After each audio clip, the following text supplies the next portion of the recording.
Yeah, it's recording now, sir. Last time I don't know whether I saved or not. What happened? So we were just discussing that in place of a democratic polity, which uh, King Mahendra tried to uh, abolish, and in place of that, panchayat system was in place. And in panchayat, there were actually five levels. Four level was actually at grassroots level, which was village panchayat, and then it was town panchayat, zone panchayat, and then we had district panchayat, and at the top level, it was the national panchayat, which was acting as parliament.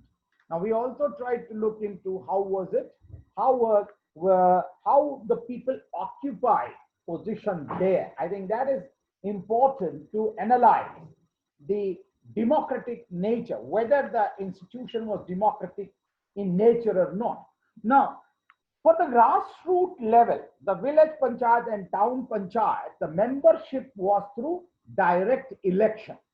Elections were held, but this direct elections were also some way, indirect one. Why? Because the members who were supposed to contest, they had to take clearance from block level committee. So block level committee or the village level committee. Now in village level committee, the people or the block level committee, the members who gave clearance to the people who want to contest, they were all king's men. So in a way, that was a facade which was created that look, this is nothing. And this was highlighted by BP Koirala, who said that panchayat democracy is nothing but a, a facade which is created by the king, and it is basically nothing but uh, uh, you are emphasizing caste differences at the grassroots level. So it became a very farcical type of uh, election at the grassroots level, where people were justified by the block level committee or the village committee, and in the village level committee, block level committee, it were the men of the king who gave them clearance that yeah, you can contest. What happened in national panchayat? Was it democratic in nature or no?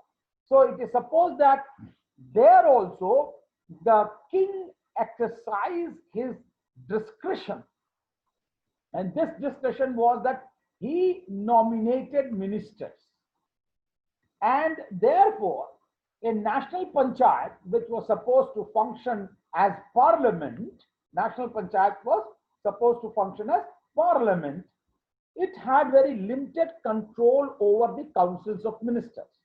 It had no control over the councils of ministers. Why? Because councils of ministers were also chosen by the king. So who will listen? If the king has chosen, and king is the almighty power, who will listen?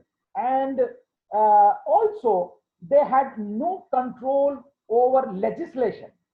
So people tried to legislate, or the parliament, the members of the parliament, they wanted the national panchayat, they wanted to have some legislation, but that legislation could not be passed.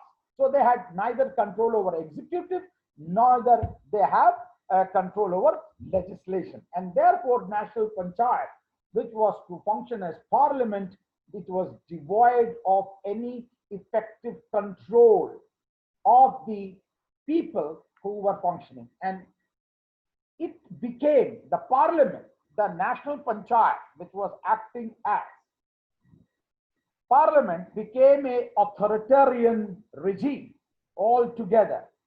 With king as the source of power, it had no democratic way of representation. Now, this was one of the characteristics of the parliament, which was supposed to come in place of parliamentary democracy. Now, there is another aspect of parliament, and this parliament is that this parliament will function on the basis of classes. There were 7 types of classes which were acting like party. 7 types of classes which were acting like party, and they were supposed to function like a party. They were supposed to air the grievances of the people, and then they will act a mediator between parliament and the people. And these classes were 7 classes. The peasant organization. One class was, we call it peasant organization. The second was labor organization. So labor can include industrial labor also and other unorganized labor as well. And peasants were, of course, present, the farmer. The third was veterans organization. The fourth was youth organization. The fifth was student organization. So youth and students were bifurcated. And women organization. And seventh was children. So we had peasant 1, labor 2, veteran 3, youth 4, student 5, women 6, and children 7. Now these organizations were acting like class organizations, and they were acting like political party and trying to mediate the grievances of the people, the peasants, the laborers, the veterans, the students, youth, all. So these, whatever problem have to be raised, it has to be raised through these organizations. One of the Nepalese scholars argued that the system was structurally incomparable or democratically very, say, it was looking very refreshing, but in the end, if you see, this was not functioning democratically at all. Why? There were official interferences, whatever the problem, if the problem was not liked by the ministers, they will not take up the problem. So there were a lot of bottlenecks, how to agenda to be moved. Then the leadership, there was a crisis of leadership in all the organizations. Who will be the leader and how the leader will raise the voice was a really problematic equation. Also, there were all the organizations, all the class organizations, they were dependent on government. That means there was over dependence on the government. For what? Over dependence. For grants or for maintenance. So they had to depend. Finances had to come from the government, and therefore it was very difficult for them to raise a voice against the government itself. So we can see that the crisis of leadership and then over dependence on the government and official interference started breeding indiscipline. There was lot of infighting, corruption, and also nepotism. All these characteristics started overgulfing the organizations which were supposed to represent the interest of the people. Now, under this situation, there was democracy, deficit of democracy. There was no democracy at all. It started functioning like private organization or king's organization, authoritarian, and of course, lack of democratic space for the people. Now this kept on going, and this kept on going, and therefore we see that in 1979 there was lot of repercussion. Of course, it started actually from 1970 onwards itself, from 1970 itself, but by 1979, the geopolitical situation changed. And it is said that because of the geopolitical situation which changed, that also had an impact on Nepalese society. And in 1979, there was a rise of student movement. And this movement started taking lot of, making lot of effort, and they raised questions against the panchayat system. They wanted that this panchayat system should be abolished. The student movement wanted revert back to the multi-party system. And hence, in 1980s, there was a referendum on the multi-party system, but that elections were rigged. And therefore, students did not budge. And that student movement was converted into 1990, the first people's movement, that is Jana movement.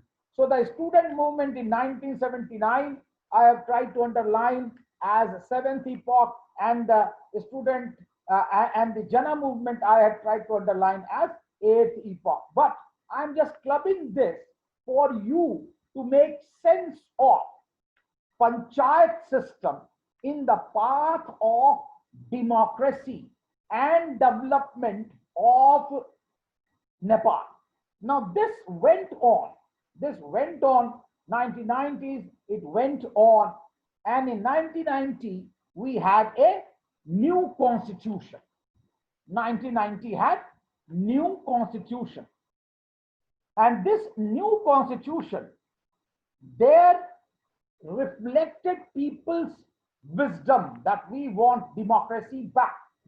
But two very important aspects happened in 1990s, and this was that Nepal was declared as Hindu state, and only a Hindu can be king, and the king will be commander of the army. But what was good that in 1991, again, democracy came back. Multi-party elections were held in 1991. 1991, multi-party democracy comes back. It was thwarted in 60, and now after 30 years, it is coming back again. So we can see that there is a oscillation of monarchy and democracy, and monarchy and democracy. That's where which I want to underline. So the path to democracy and development has been monarchy, democracy, and monarchy and democracy again. Now, in this 1991 national, National Congress and also United Left, they came to power, and Nepal started the second journey of democracy on the path of multi-party democracy. However, the government failed. Government failed, and some people have written, is Nepal a case of failed development? Failed development, we will come to that later, but they have started. Now, why it is failed? Why it is failed? Because of governance, because of the old attitude in the society. Now, there existed chronic poverty. 46% of the national population was under poverty, 46%. And in 1991, still 80% of the people lived on agriculture, and there was political uncertainty. Within 10 years, within 12 years, within 11 years, 12 prime ministers were changed. There was political uncertainty. 71% of the national wealth, it was concentrated in 12% of households. 71% of wealth, it was concentrated in 12%. And only 3.7% of the national income was reaching to other 20% of the population. So uneven economic development, that is where. Now, under these circumstances,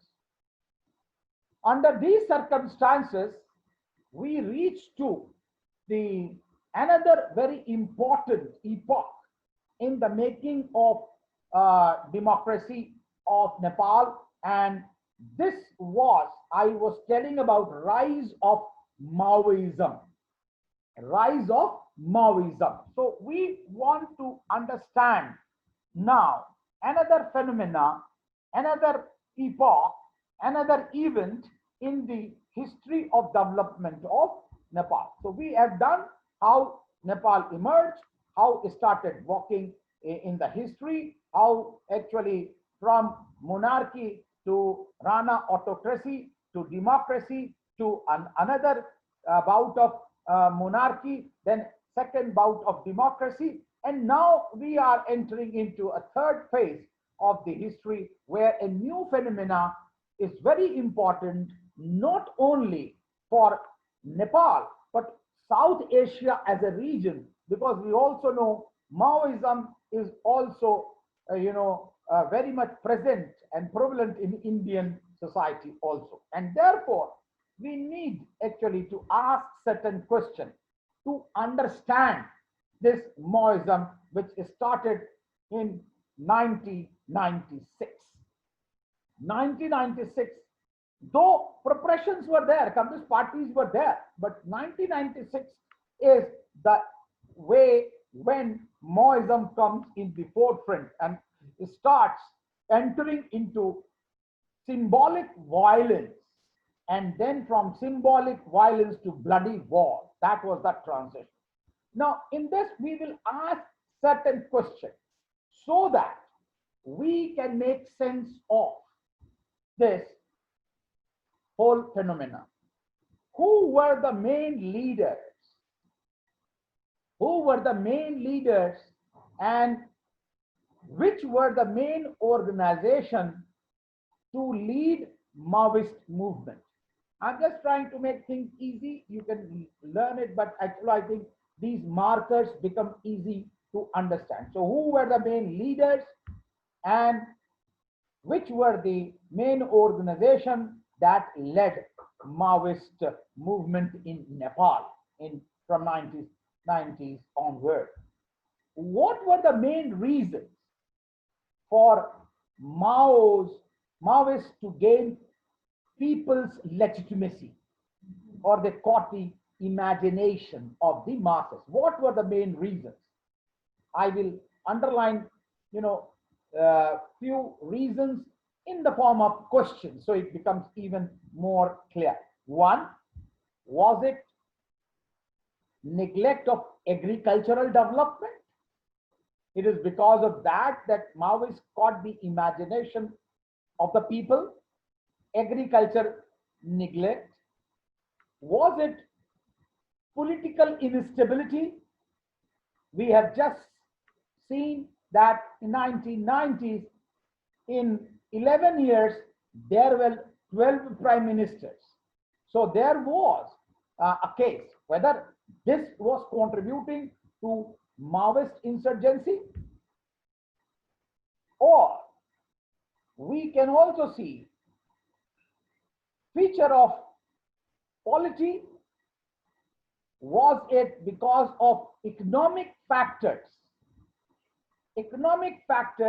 which contributed into the emergence of Maoist insurgency? What were the economic reasons? Poverty, unemployment, or lopsided development? or concentration of wealth in few hands. That means monopolies. And the other reason, out of not economic but socio-cultural reason, was marginalization of ethno-linguistic minorities. So what were the reasons that we will like to identify? The other very important issue which we will like to understand is the strategy of the Maoists. What was the strategy to spread Maoism in Nepal? What strategy did they adopt? The fifth was the element of the what constituted the elements of bloody war. Bloody war. What were the elements? Now, there was guerrilla war.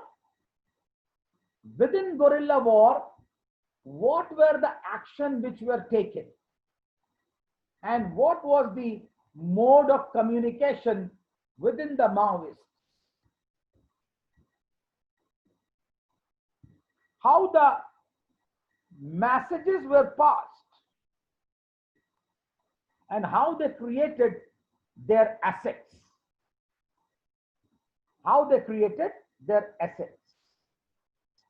Through parallel governance, did they create assets through parallel governance? Through blockade? Or they tried to influence district district authorities or local banks or bodies? What was the influence? What was their influence, range of influence? How many districts of Nepal they were present? And the answer is sometimes it's 73 out of 75 districts of Nepal they were present. What was the numerical strength of the squad which they have, Maoist squad? And last but not the least, who funded them? How did the fund came? Yeah, another, I think, what was the reaction of the military? This can also be asked. Okay. But before we come to understand the Maoist movement, what I will like to do is that I will also like to briefly, very briefly, touch upon what is Maoism. I think that is an important entry. I think you will not be able to read. So I thought that let me deal it here. Now, in common parlance, if we see what is Maoism, in common parlance, Maoism is an ideology, or it refers a vision or a viewpoint. It is a vision or a viewpoint or an ideology of Mao Zedong. Mao Zedong.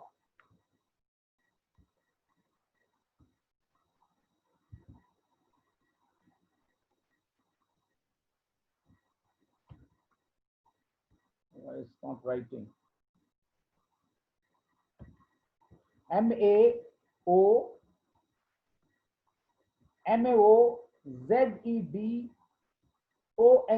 Mao Zedong, 1893 to 1976.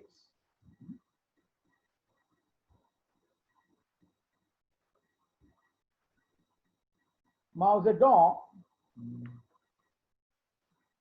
was there. Or some people also, he was popularly called as,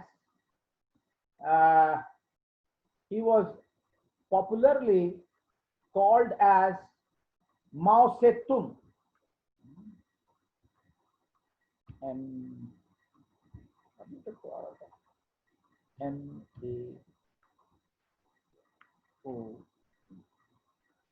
M-A-O, Tung. Mao Zedong, huh? Mao Zedong or Mao Zedong? Okay. Now, Mao Zedong was a Chinese communist revolutionary and founding father of People's Republic of China. He was founder of the People's Republic of China, and he governed People's Republic of China as the chairman of the Communist Party of China, which was established in 1949, just 2 years after India got independence. Hence, Mao's Marxist-Leninist theories, it was military strategies and political policies, are collectively known as Maoism. Marxist-Leninist theories of military strategies and political policies are collectively known as Maoism. Now, in 1966, he initiated the Great Revolution, called a Great Proletarian Revolution. What was the main aim of this revolution? What was the main aim of this revolution? The main aim of this revolution was to weed out supposedly counter-revolution, or we can say counter-revolutionary elements prevalent in the Chinese society. Well, what was the time period for how many days it lasted? It is said that the revolution lasted for a decade, for 10 years.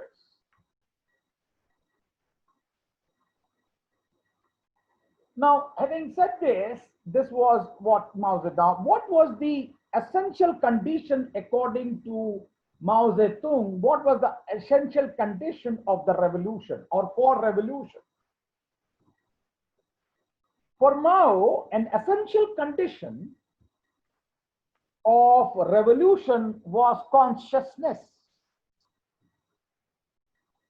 Consciousness and the will on the part of the great mass. So great mass should have will and consciousness to carry out revolutionary fervor, revolutionary changes. If they have this consciousness and will, they can lead the revolution. This is one part of Maoism. Second part of Maoism, Maoist notion of revolution. What was the emphasis of the revolution? The second aspect of Maoist revolution is what was the most important emphasis on Maoist revolution. It is said that Maoist notion of revolution put greater emphasis on destruction rather than construction.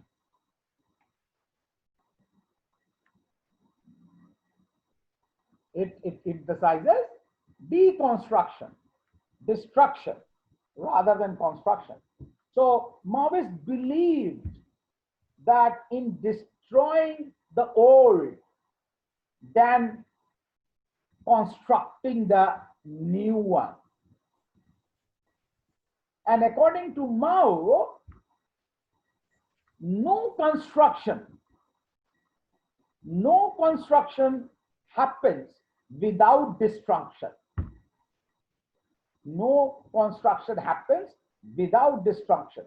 Only when the destruction is underway does process of construction begins.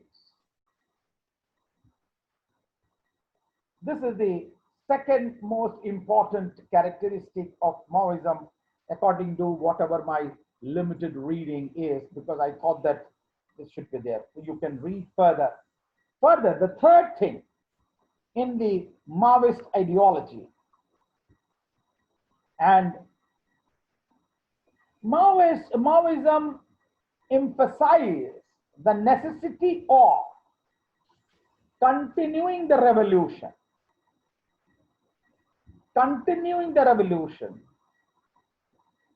for permanentness in time and unlimited in space. If you want to have permanent revolution, then you have to continue for permanentness of the revolution and also unlimited space. Having given you a small snippet of the Maoism, let us see Maoism as praxis. Maoism as praxis. So Maoism is not only a theory, but it can be employed as practice as well. It is not only a theory, it's not only an ideology, but it can be employed. For what? For doing the same. Mao emphasized on the mass mobilization.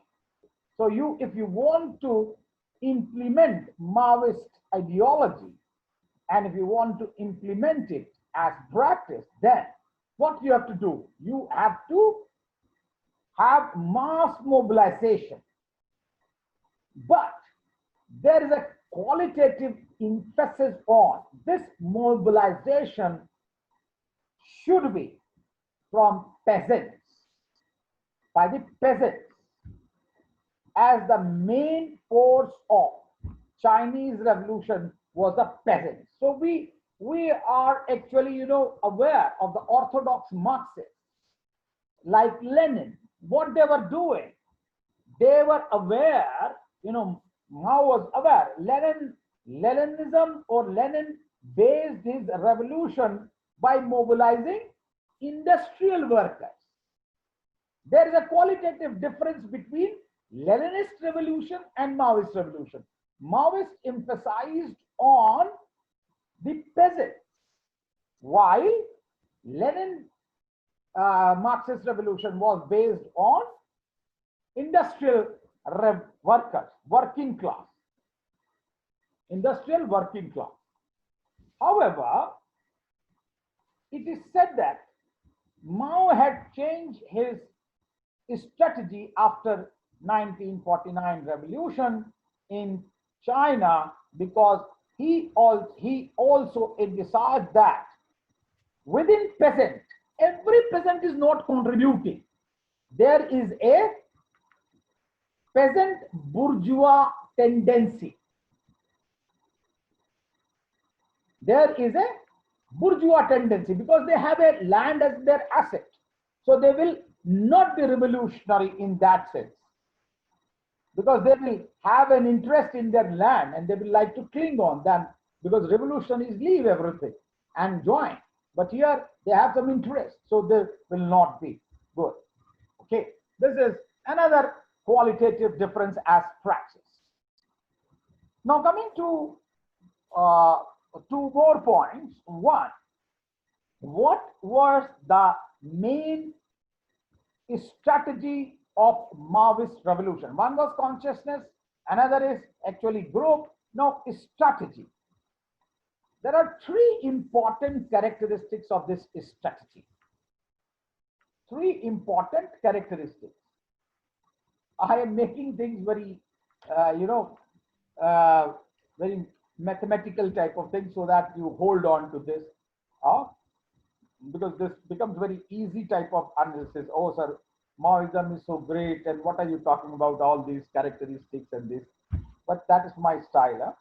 So one is armed struggle. That is one character, armed struggle. The second is unified front. And third is leadership, party leadership role, party leadership role. Now, these are three very key factors which play a dominant role in Chinese revolution. They have played a very dominant role. Now, the fourth element of Maoism, which has played a very dominant role, that is, Mao was a firm believer that political power grows out of barrel of the gun. Barrel of the gun. So violence is inevitable. Mao was firm believer that political power grows out of barrel of the gun. And the fifth element, very important in Maoist strategy, is guerrilla war. Guerrilla war. And guerrilla war is not haphazard. There are also four basic principles of the guerrilla war. What are the four basic principles of the guerrilla war? A, when the enemy advances, we retreat to avoid the enemy. When the enemy advances, we retreat to avoid him. Second, when the enemy stops, we harass. When the enemy stops, we harass.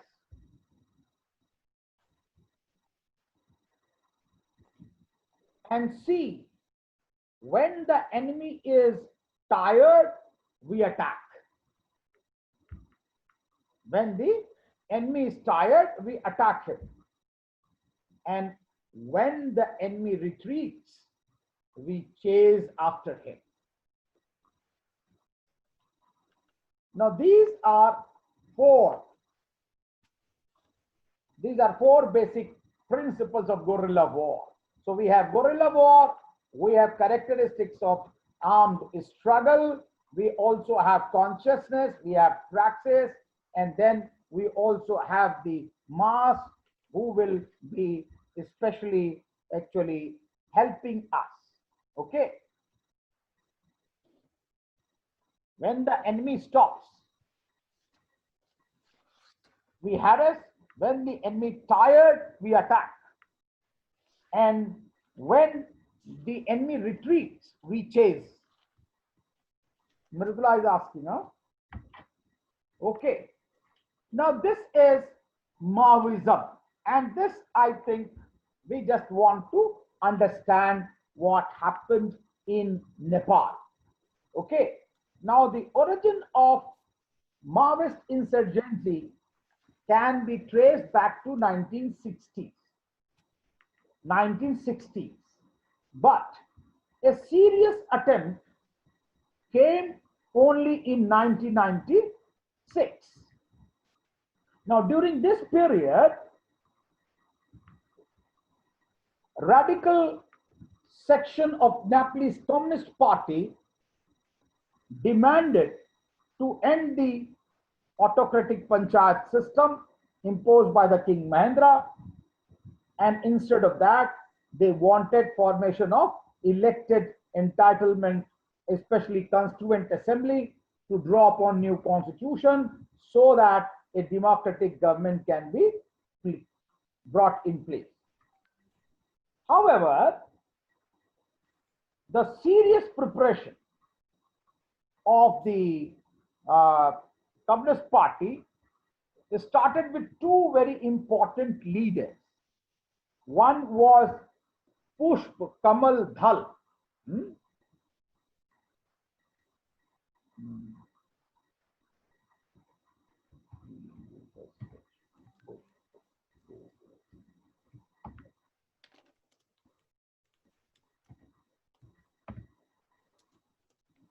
And he was known as. So we are not getting what you are writing. Like, I will get it. Now? You got it? No, it's not showing to everyone.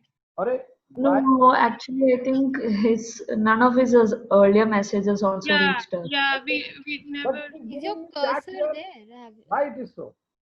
So, while you're typing the message, in the to section, that is to and colon, is it written everyone? Yeah, yeah, everyone. Yeah. Oh, You see?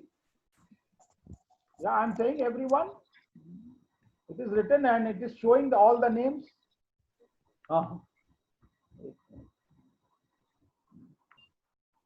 everyone नहीं लिखा. नहीं, everyone waiting room लिखा हुआ. ये everyone in meeting. अब आ रहा अभी नहीं आया देखो. नहीं, अब करिए, अब टाइप करिए. तो जो आपने everyone in waiting room.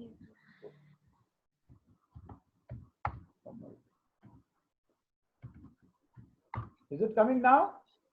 yeah, yes, now. Okay. Push Kamal Dhal. He was known as Prachand. Chand. Prachand. Swift. And according to his biographer, he was trained in India in the initial periods. Pushp Kamal Dal.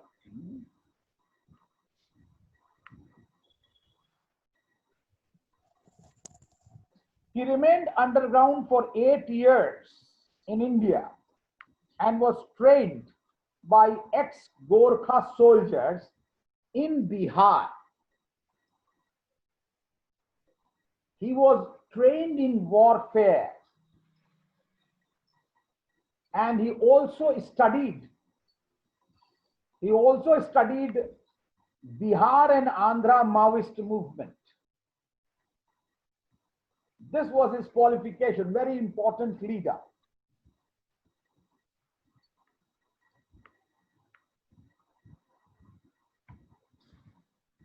Another leader was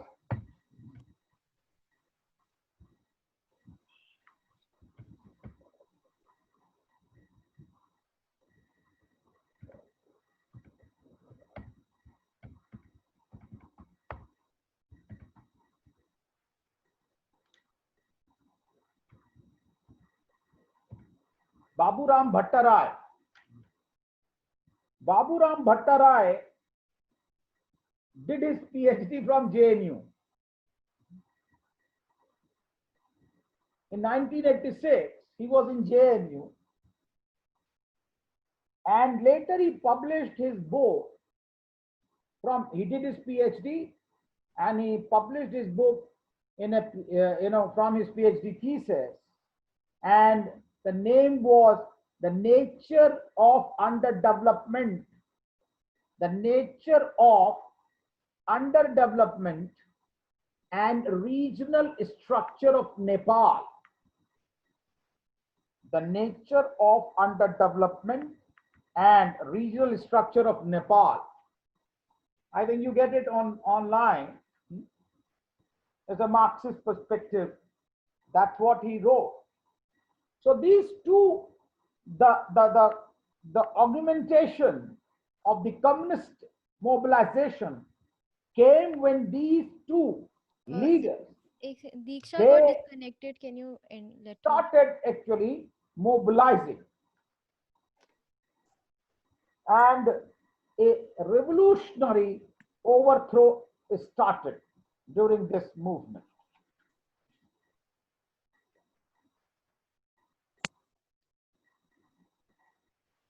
Diksha got disconnected. Can you? Yeah?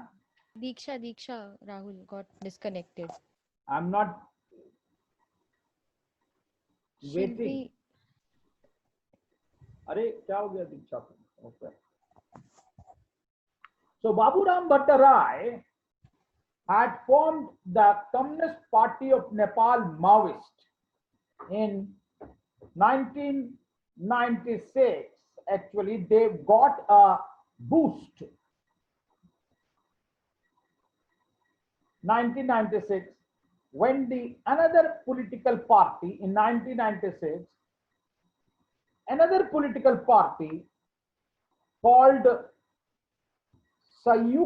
United People's Front of Nepal, UPFN, United People's Front, they came together and joined the hands, and therefore Baburam Bhattarai, Prachand, they all came together.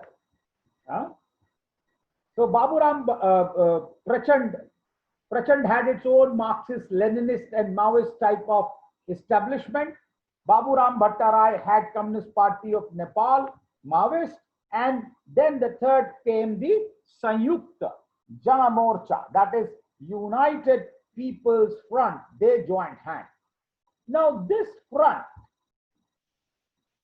started a very, very, you can say, volatile movement.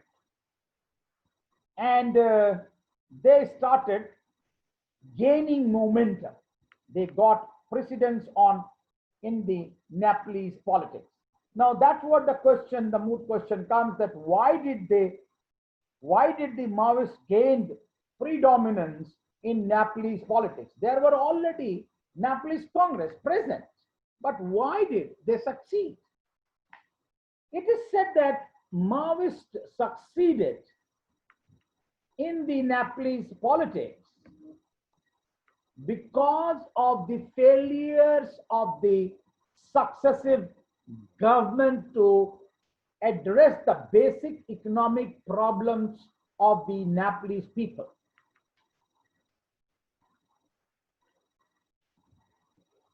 I told you about the economic structure of the whole the economy which existed.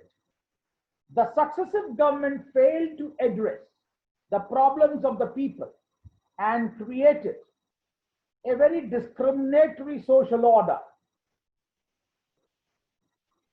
a fractured, insufficient, and unstable polity. And that is why we see the economic indicators, they were in doldrums or very, very dismal indicators, economic indicators like poverty, unemployment, underemployment, even lopsided development, concentration of wealth in few hands, and all these alienated vast majority of population from the state apparatus. I told you 80% of the Nepalese population is still dependent on agriculture.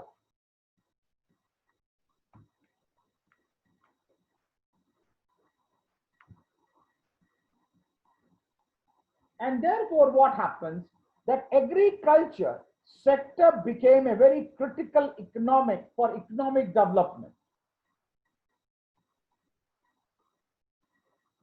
Though the successive government, they tried to make certain efforts, but it could not happen. There was wide, rampant corruption, widespread corruption. And there was, of course, political instability, as I told you, during 1991 to 2003, 11 years, there were 12 prime ministers. And political instability contributes to the general dissatisfaction of the people. Further, unemployment was increasing, and people could not be diverted from the agriculture. Monopolies. I told you about the monopolies. 71% of the wealth was concentrated into top 12% of the households.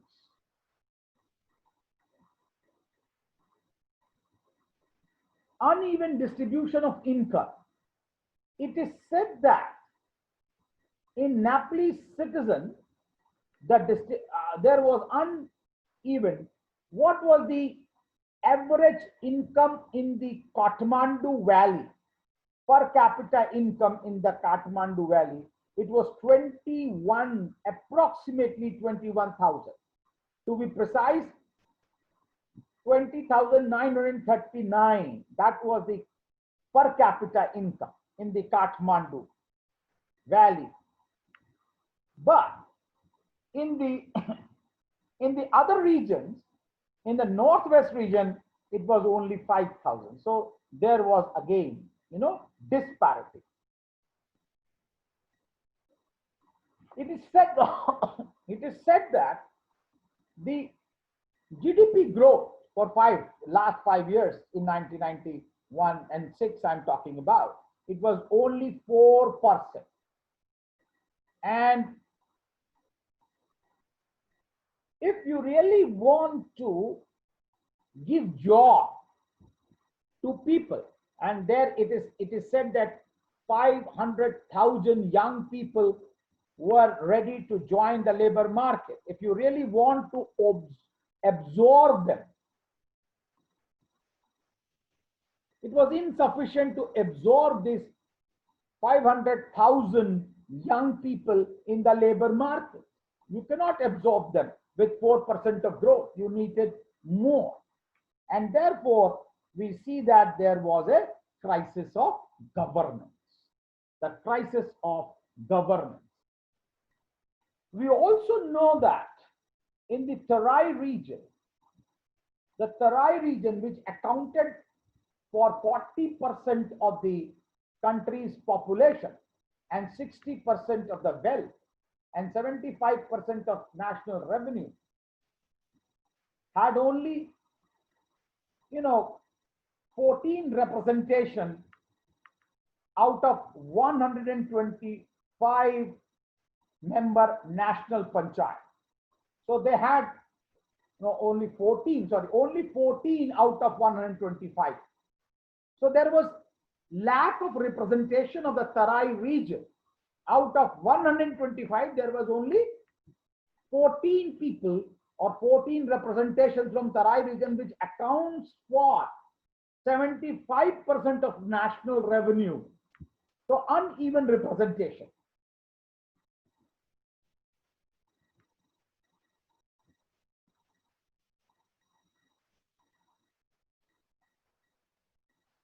Now, in this context, we see a lack of representation, lack of governance, and then the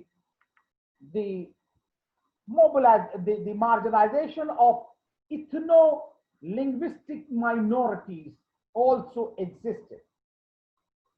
And Maoists gained predominance in the Nepalese politics because they started mobilizing first the ethno-linguistic minorities of different regions of Nepal. And Maoists started capitalizing on their alienation.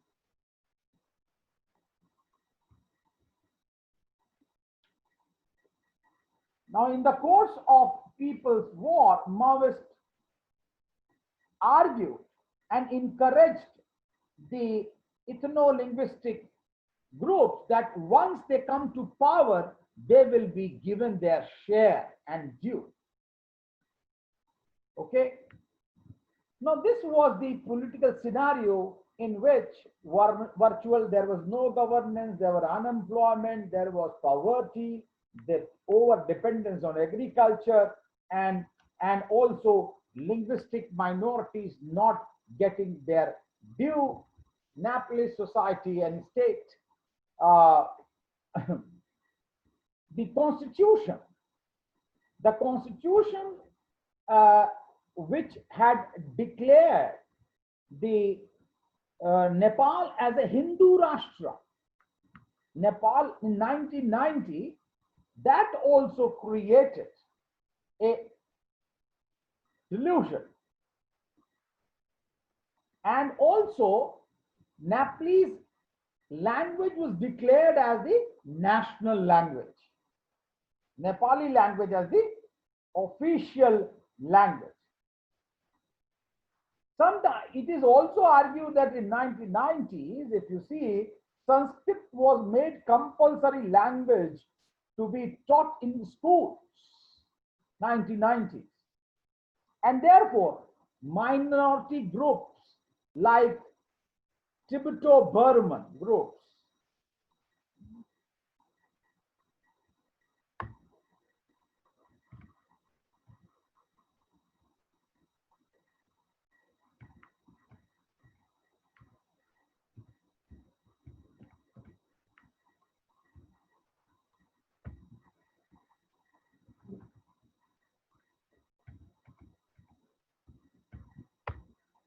Tibeto-Burman group or Tibeto-Burman community questioned the propriety of declaring Nepal a Hindu state, because the Tibeto-Burman group did not consider themselves as Hindus.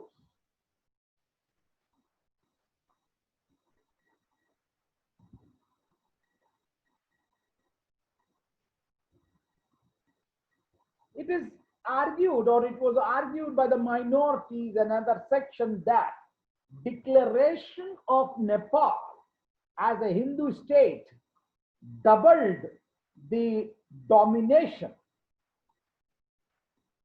of the Hindus on the other people.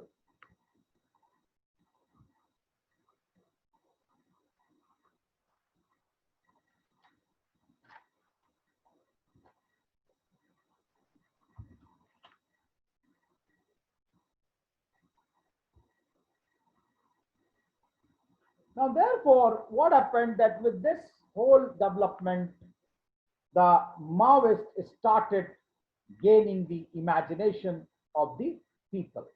Now, what did Maoists adopted as their strategy? What was their strategy? With ethnic group, with the ethnic group on their side, with the agriculturists on their side, with the poor people on their side. So what they started, Maoists as their strategy, is started surrounding the city from the countryside.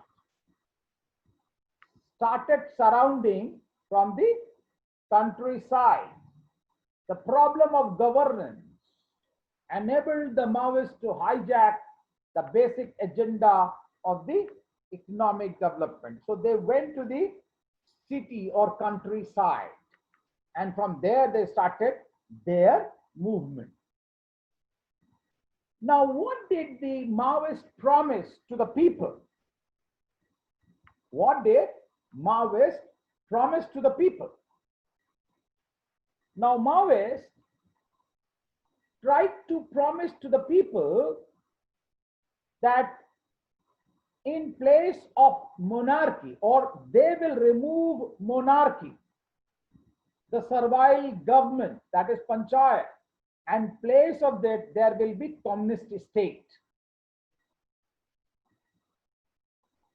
Now this communist state would end the exploitation of power, of the poverty-stricken farmers, laborers, and they will also give a right to the linguistic minorities.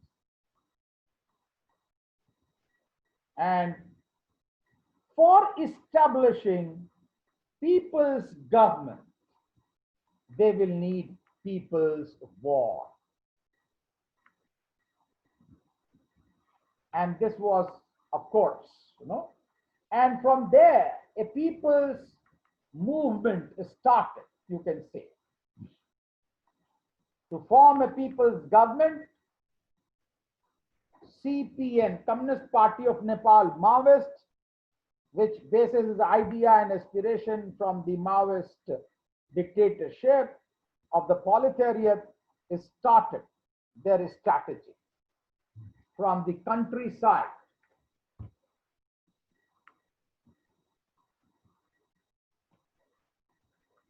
So the first strategy, the first step, the initial step, they made symbolic attacks against the police posts. And these installations, they started. And they also attacked the farmers' development projects. So symbolic attacks on police, posts, and then development projects. The small farmer developmental projects provided small loans to farmers. An attack on a small farmers development project gave farmers the impression that they have liberated them from the loans. That was a strategy, because they were giving small loans, and now people were saying, oh, we have taken the loan, and now because they have done away with the project of this.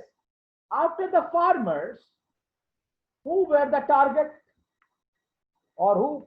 Maoists actually started targeted grassroots Nepalese Congress workers. Nepalese Congress workers, they targeted. Who were they? They were the teachers who were supporters of Nepalese Congress. Now, why did they attack Nepalese Congress grassroots workers? You remember, destruction. Without destruction, there will not be construction. So the Maoists were therefore able to neutralize possible resistance from the cadres of political parties. And consequently, the political parties, they could not develop their grassroots workers, which can actually oppose the Maoists. Now, even Nepalese Congress, which was in power for most of the time, was divided in handling the challenge. So, Maoists kept on their march, and they started number of strategies to neutralize the Nepalese Congress workers. They started threats.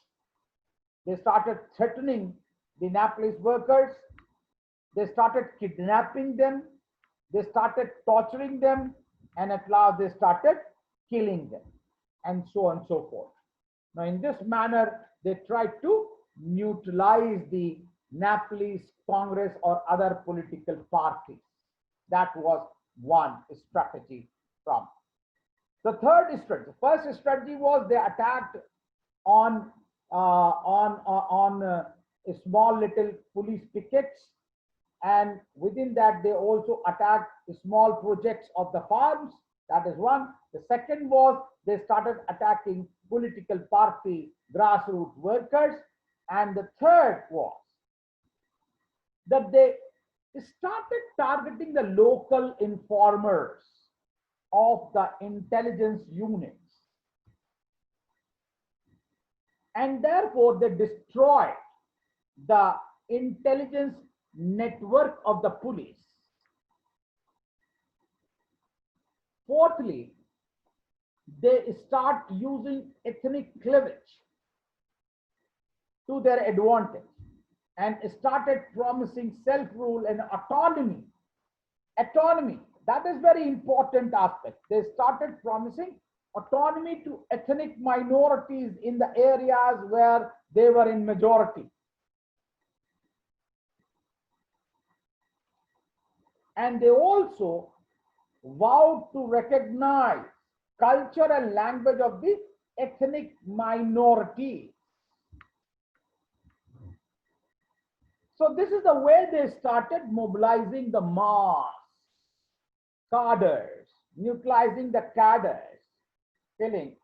But from symbolic violence in 1996,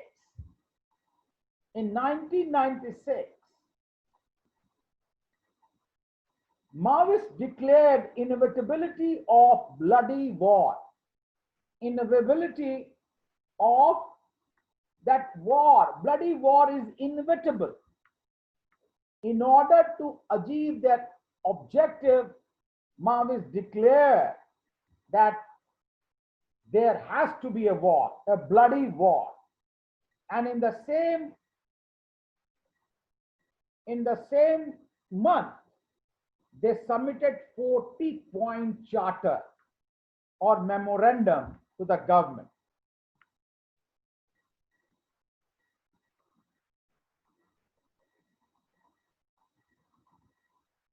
Now, this charter had few demands. I think I should spell out few demands which were important in that.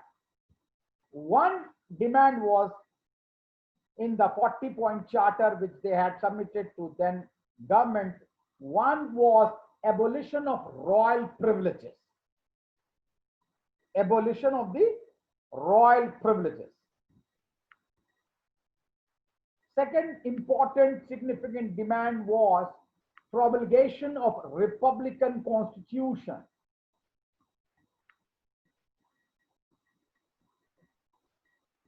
And third, which concerns to India, it was Mahakali Treaty. Mahakali Treaty between India and Nepal. What was the second one? Promulgation of Republican Promulgation Constitution. of Republican Constitution. And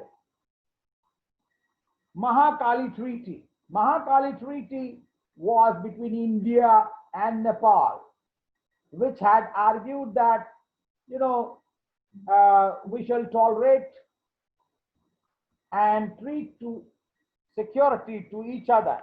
So we should, neither government shall tolerate any threat to security of the other by foreign aggressor.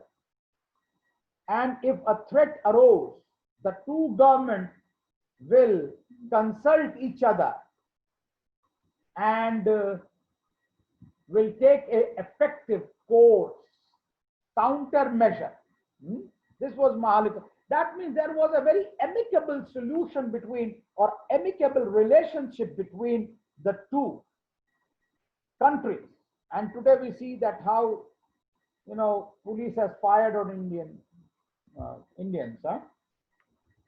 Now, what was the when the government, when these 40-point charter was given to the government, of course, government did not listen. And when the government did not listen to their demand, they carried out simultaneous attack on different parts of Nepal. 13th February 1996. And since then, a guerrilla war started against the government. Maoists started a guerrilla war from 1996, which carried on till 2006 for a decade. Now, what, very briefly, point-wise, what did the Maoists do during this period? They started attacking government installations, or government installations were attacked. They committed loot and arson. They killed local bureaucrats. They killed village headmen and influential people.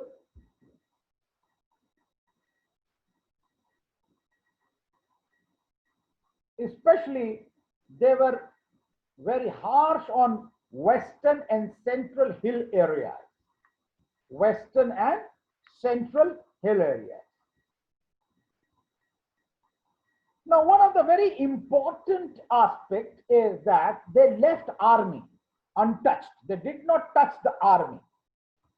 In the initial stages, they did not touch the army, but later on, they started attacking army also. That is the beginning of the bloody war. What was the way of communication? An important aspect of the Maoist revolution is communication. What was the mode of communication? And it was very traditional type of way of communication, blowing conch shells.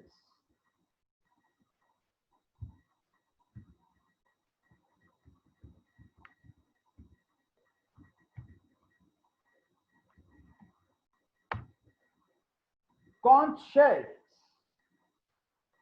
to gather the support, and this became blowing conch shell. They started gathering people, and that became a mode of communication among the Maoists. Now coming to another part, and this actually gradually they started growing their strength, and they grew their strength so much that they started having their parallel government structure. Another very important step, that they started running their parallel. Gradually, Maoists established their parallel government structure in many parts of the country. Especially this governance included visa and taxation system also. Can you imagine that they started giving their own visa and they started having their own taxation system? Now, this of course had exerted lots of pressure on onward centers. Now, another strategy in 2004, another strategy they started was blockade. They started a blockade of the Kathmandu Valley. Now, what was the impact of the blockade? This blockade had an impact on the supplies in the capital city, that is Kathmandu, because capital city Kathmandu depends on the land routes. Whatever supply goes, it goes from Tarai itself, land routes, and Maoists had blockade. A week-long blockade created havoc.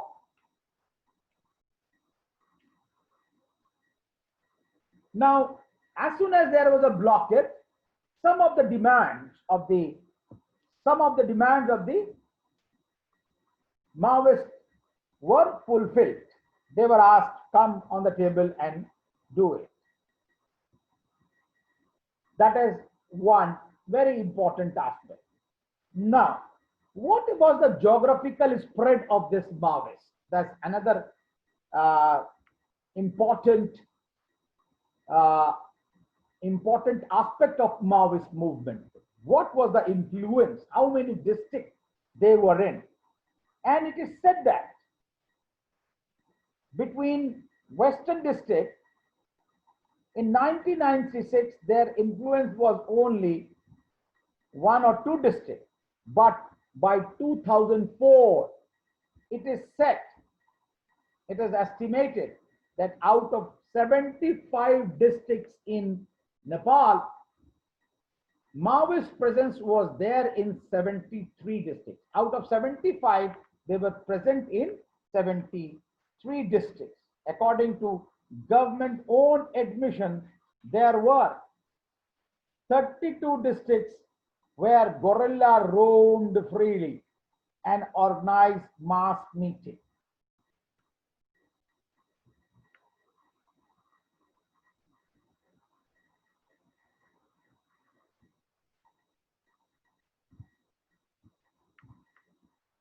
Now, let us see the composition.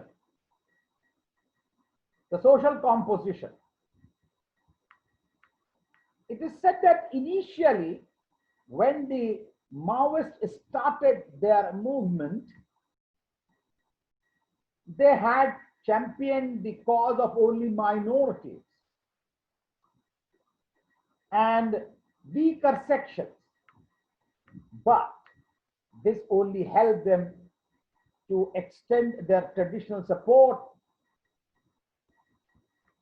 in different other castes, and Brahmins or Bahuns, as they know as Bahuns,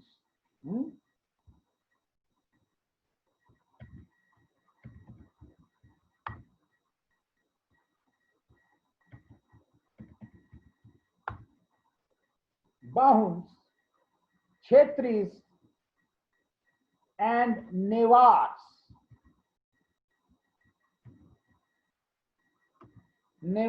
Bahuns, Kshetris, and Nevars.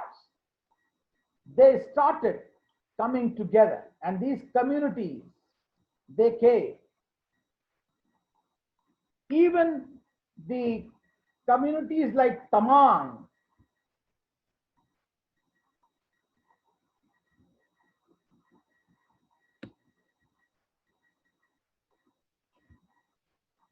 so the composition became diverse from a monolithic linguistic minority or minorities or poverty-stricken people.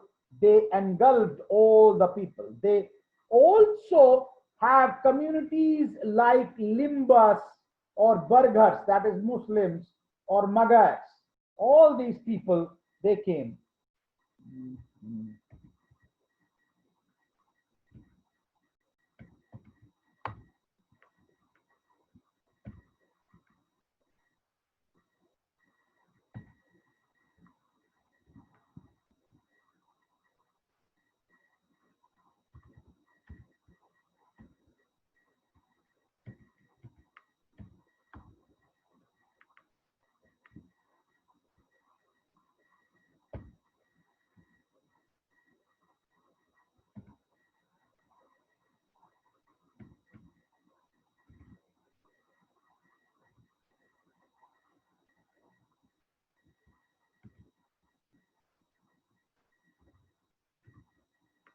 These were all communities which were there.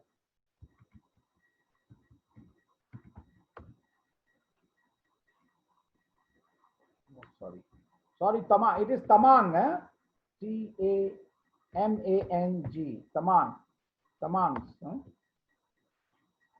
Now, these forced Nepalese PM to accept the fact that the number of the Maoist guerrilla fight is growing and their impact is actually growing. So what was the number of the guerrilla, estimated guerrilla people? It is said that around 2,500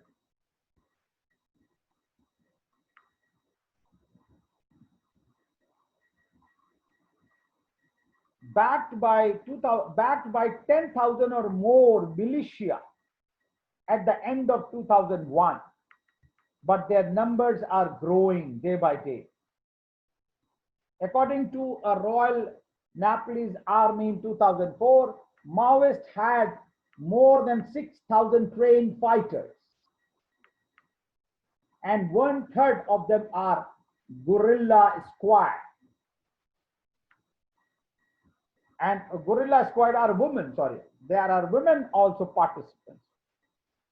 Every village has a revolutionary women organization. So numbers. Now come to the funding. How did they fund their movement? The main source of the funding of the Maoist was donations. The main source were, of course, not donations. The main source of the funding of the Maoists have been bank robberies,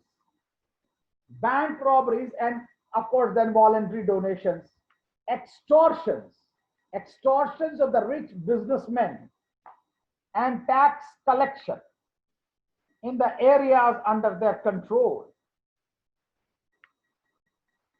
Now, according to one report, not very confirmed sources, but they say that Maoists have looted at least rupees 250 million from banks. 250 million from banks and other institutions, and have collected rupees 5 million from the donation and taxes. So of course, main source was bank robbery or the, through different types of extortions, because they are saying that collected donations only 5 million, so at 250 million. So we can see the difference. Now, counter-insurgency measures are also very important to look into, and Nepalese government did not sit quiet and used extensive force against Maoists, but actually they could not succeed, and Nepalese army was strengthened with sophisticated weapons from India, UK, Belgium, and other countries, but it could not face 25% of the total budget of Nepal that was allocated. 25%, small country, but 25% of the national budget was allocated, and yet did not happen. King failed. Now what happened that then by that time king had dissolved the government, and then actually a ceasefire was called in 2005, and king said that okay, we want to have a ceasefire, but it did not work. And in 2005 king went ahead. No, in 2005 king went ahead and suspended even the fundamental rights and assumed executive power. So he again came to say, you can say that he is the real autocrat. Monarchy again took the power without actually taking cognizance of democracy. Now, but in 2006 things changed, and in 2006 for 19 long days, while Maoist insurgency was going on in 2006, for 16 long days people kept on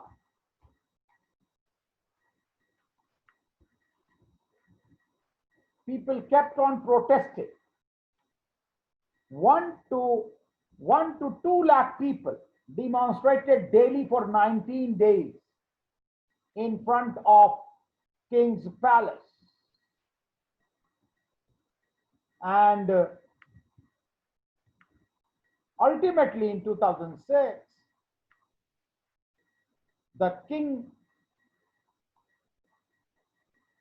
agreed, and he gave his powers and democracy movement on the one hand and Maoist insurgency on the other hand, along with representative of the democratic politics, a comprehensive peace agreement was signed. In 2006, a peace agreement was signed in 2006. Peace agreement, that means Maoist insurgency for 10 long years succeeded. And, they basically forced monarchy and the servile government to give powers.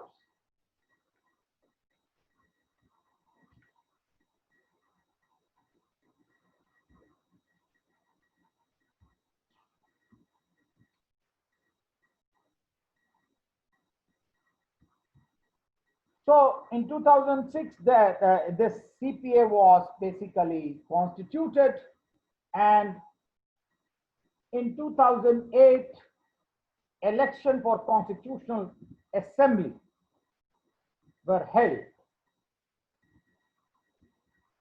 But before, in 2007, there was a interim constitution promulgated. Okay, interim constitution was promulgated in 2007. After 2006, King Gyanendra dissolved the Nepalese parliament, and then actually a CPA was signed, and in 2007 an interim constitution was promulgated, which led to a 2008 election for Constituent Assembly. And it is said that that Constituent Assembly in 2008 was the most representative assembly according to the percentage of the population of the region. And this then actually it ruled.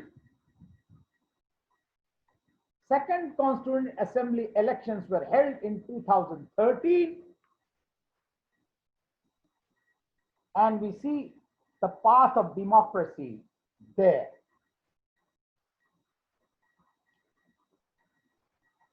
Now, they said that within 2 years, they declared that in 2015, in 2 years, within 2 years of time, they will evolve a federal government with federal representation. And there were supposed to be 14, 15 states and so on and so forth. So this is the way that democracy has arrived in Nepal, a monarchy.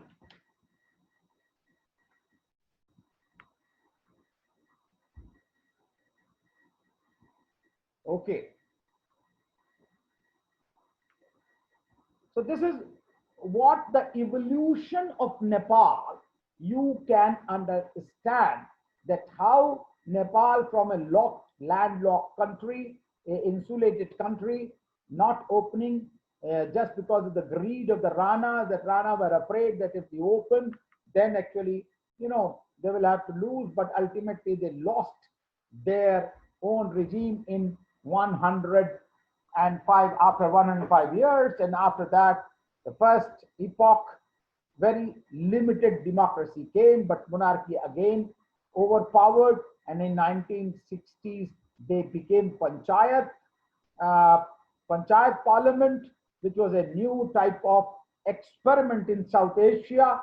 Never happened actually, but there was, but they also lost, and after that we have moved on towards another regime, another epoch in the democracy, but that was also failed, and that led to insurgency, and insurgency leading along with the people's movement to democracy. Now democracy has come to stay. For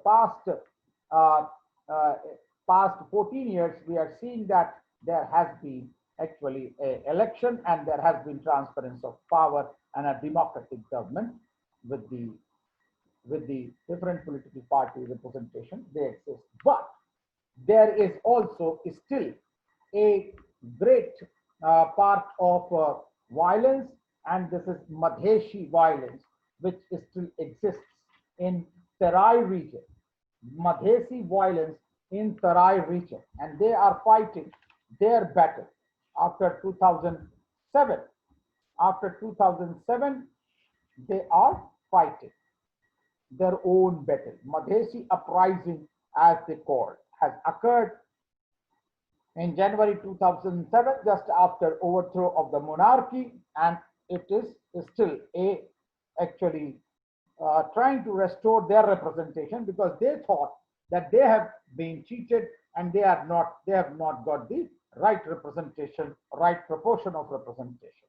Because we all know that Terai contributes 2/3 of GDP, approximately 2/3, and 60% of agricultural land is located there, and of course 40 to 50% of the population live in this region, but they have said that they have not got their proportional representation, and therefore they are fighting. There have been number of actually times that there have been peace accord, but peace accord has failed, and the uprising is still on.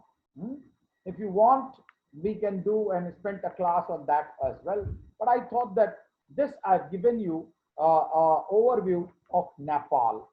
I think I had made some sense, and you can definitely read further.